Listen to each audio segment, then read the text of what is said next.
안녕하세요. 수성삼정 부동산 박선희 소장입니다.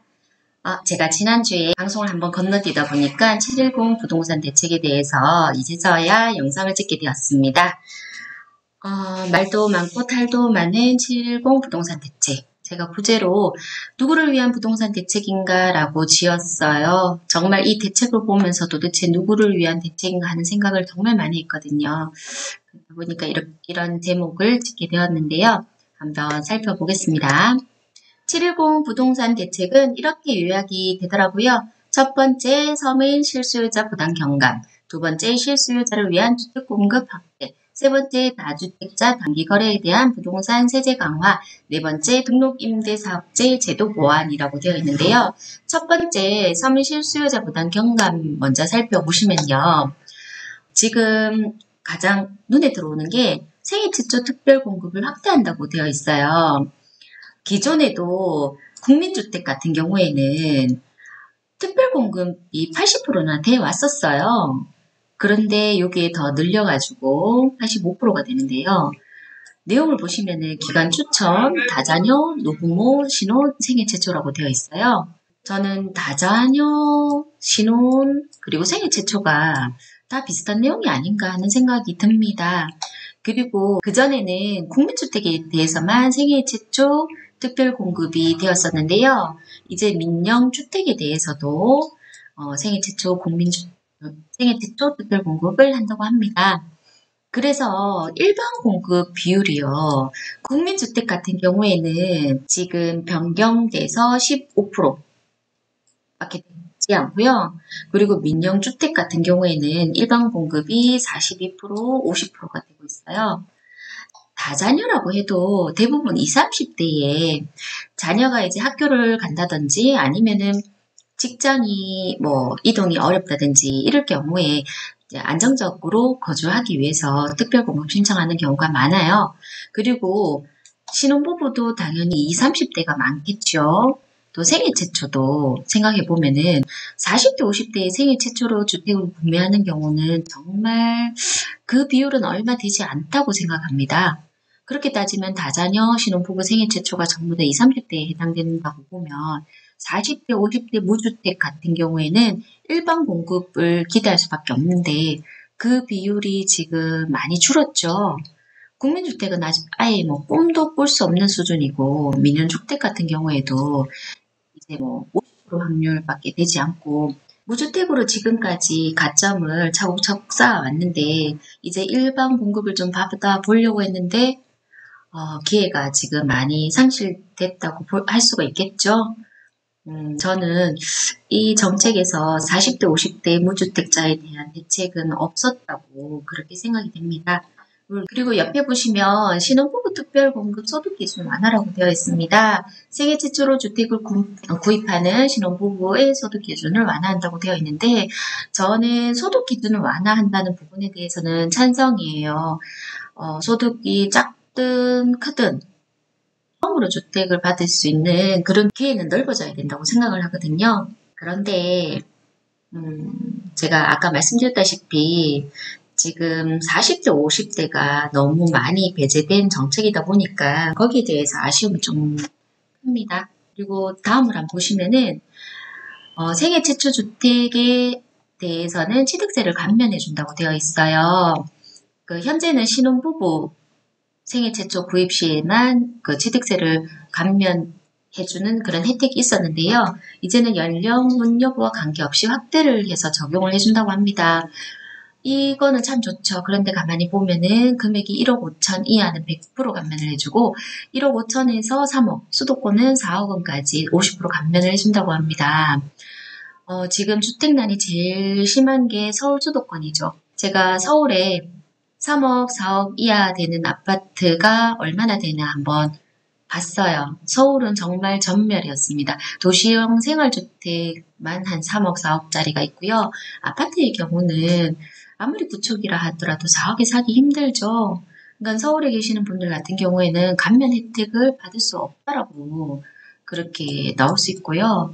그리고 또 세계 최초로 구입을 하시면은 근데 사실 그 전에 이제 적금을 차곡차곡 모아서 적금으로 주택을 사야지 하셨던 그런 분들도 계시잖아요.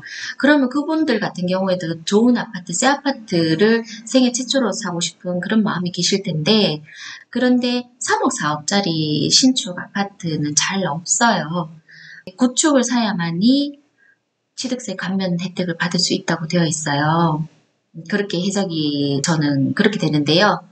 그러면 진짜 이왕 혜택을 주실 거면은 좀 많은 사람들한테 혜택을 가게끔 만들어줘야 되는데 정말 소수의 일부 사람들만 혜택을 받을 수 있는 그런 정책이 아닌가 싶습니다. 또 네 번째, 서민 부담 경감을 위해서 중저가 주택세 재산세율을 인하한다고 되어 있어요. 근데 공시지가를 지금 해마다 올리고 있죠. 공시지가가 계속 올라가는데 재산세율이 인하된다는 게 그렇게 큰 의미가 있을까 하는 생각이 사실 조금 듭니다. 그리고 사전 분양 물량을 대폭 확대한다고 했어요. 현재 7톤호에서 약 3만 호 이상 추가 확대를 한다고 되어 있는데요. 3기 신도시래요. 3기 신도시. 지금 3기 신도시가 어느 정도 진행이 되어 있는지 저는 사실 확인을 못 해봤는데요. 근데 신도시가 만들어지는 게 토지도 확보해야 될 문제, 그리고 그 개발 계획을 하면서 환경 영향 평가라든지 여러 가지 단계를 거쳐야 돼요. 시기적으로 엄청 긴 기간을 지나야지 3기 신도시가 공급이 될 거고, 실제로 사람들이 입주하는 데는 정말 많은 시간이 소요될 거라고 생각이 됩니다. 그런데 공급을 3만 원 이상 지금 현재 시점에서 청약을 추진한다는 게 그렇게 큰 의미가 있을까? 지금 가격이 오르고 있는데 3기 신도시 청약을 받는다. 그렇게 큰 영향력을 미칠 것 같지는 않습니다.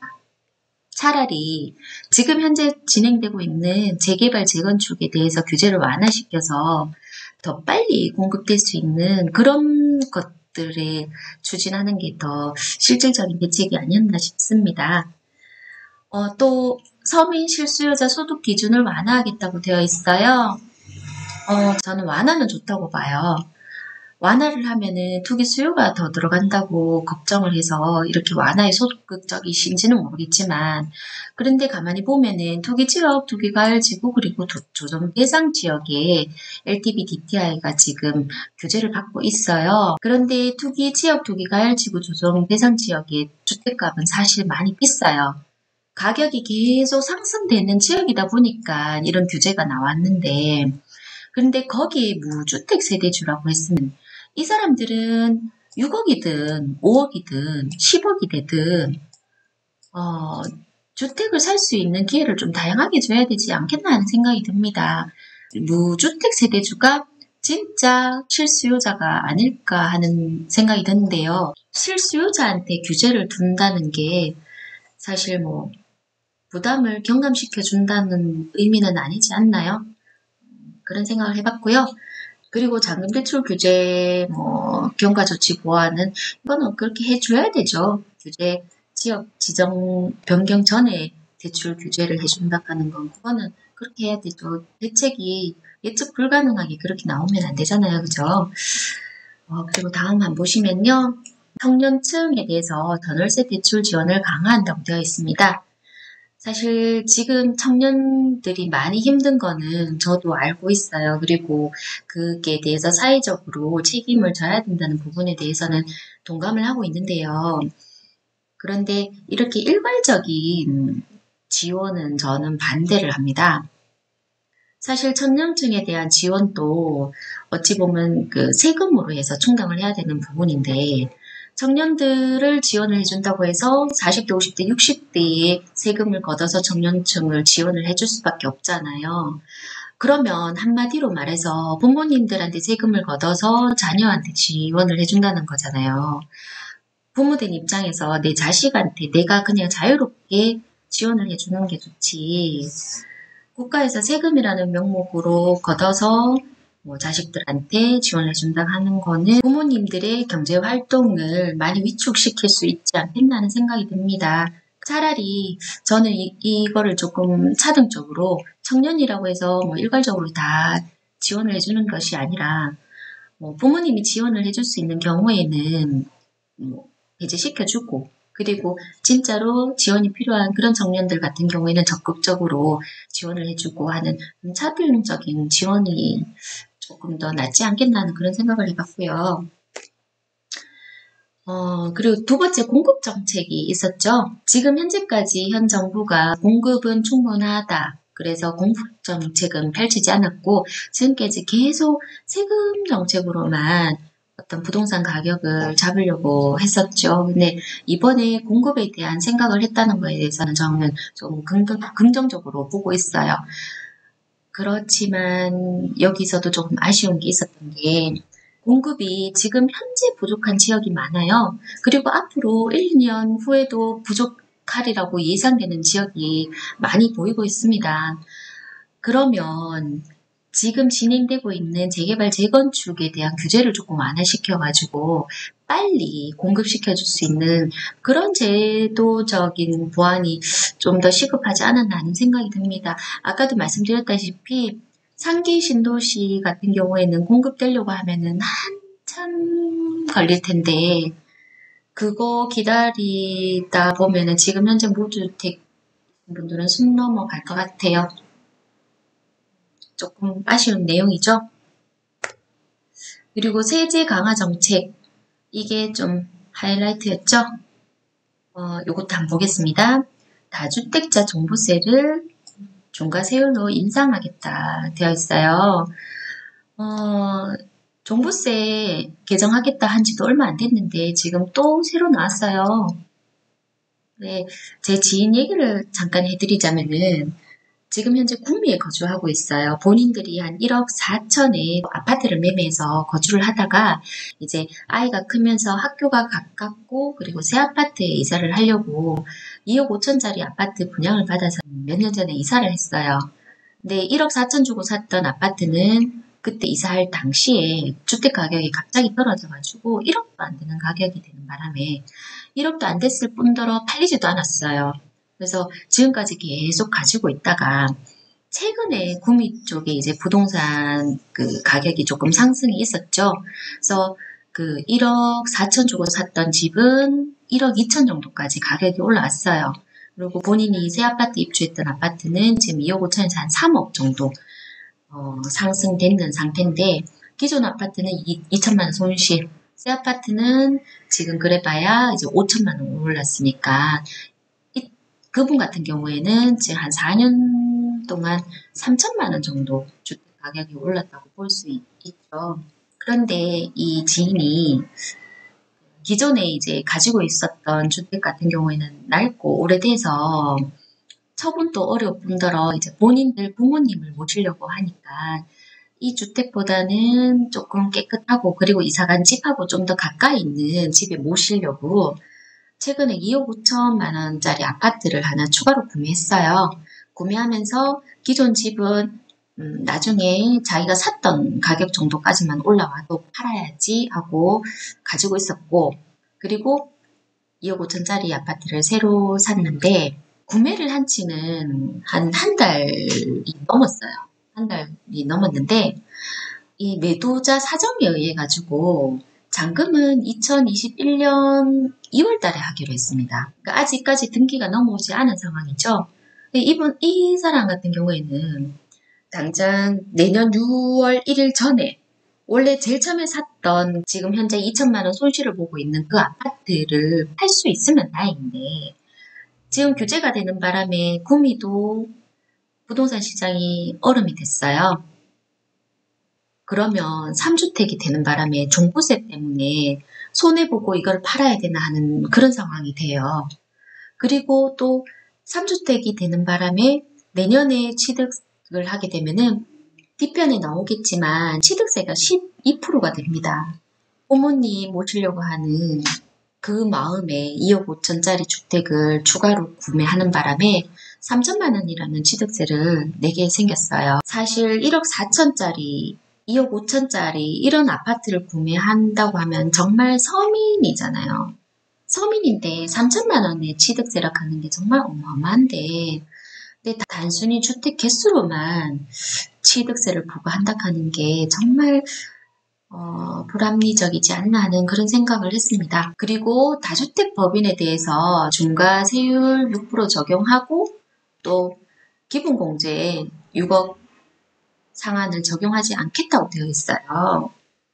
물론 정부에서 보는 입장에서는 법인으로 주택을 사고 파는 사람들이 투기 수요로 볼 수도 있겠지만은 한편으로는 자율경제 체제에서 법인을 설립해서 정상적으로 세금을 다 납부하는 성실 납부자에 대해서 세부담을 가중시킨다고 하면은 성실 납부자의 의지조차도 꺾이지 않겠나 하는 생각이 듭니다. 여기에 대해서는 여러 가지 생각이 있겠죠. 네, 제 생각은 그렇고요. 또 양도소득세에 대해서 잠깐 보면은 기존에는 1년 미만 주택에 대해서 40% 그리고 2년 미만은 기본세율을 적용을 했었죠. 그리고 12, 16 대책에서 보유기간이 1년 미만은 50% 그리고 또 2년 미만은 40%로 변경되었습니다. 이번에 70 부동산 대책에서 1년 미만이면 2년 미만의 경우 70%, 60%로 세율을 변경한다고 되어 있어요. 제가 여러 손님을 봤을 때 진짜 부동산 투자로 이제 주택을 구매하시는 경우에는 2년 미만으로 보유하시는 경우는 정말 잘 못 봤습니다. 왜냐하면 대부분 전세를 끼고 사든지 아니면 사서 전세를 넣는 경우가 많았었어요. 그러면 이분들 같은 경우에는 전세 세입자가 있기 때문에 1년이든 2년 미만이든 그때 이제 주택을 팔 수 있는 경우가 잘 없습니다. 그래서 대부분 2년 이상 보유를 하다가 파는데 70%, 60%에 해당되는 사람들은 살다가 본인 사정에 의해서 갑자기 뭐 발령이 났다든 이렇게 해서 급하게 처분하셔야 되는 경우가 많았거든요.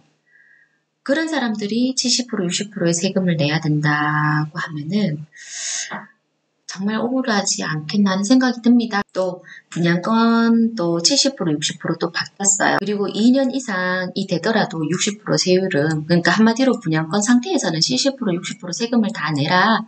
등기를 쳐야만이 양도세를 감면해 주겠다 이렇게 되어 있는데요. 우선 이게 매물 잠김 현상을 만들어내는 거는 당연하겠죠. 분양권 가지고 계시던 분들은 팔려고 해도 70%, 60% 세금을 내야 되기 때문에 등기를 칩니다. 그리고 등기를 치고 나면은 마찬가지로 1년 미만, 2년 미만 보유가 되면은 또 70%, 60% 세금을 내야 되기 때문에 2년 보유를 또 당연히 하겠죠.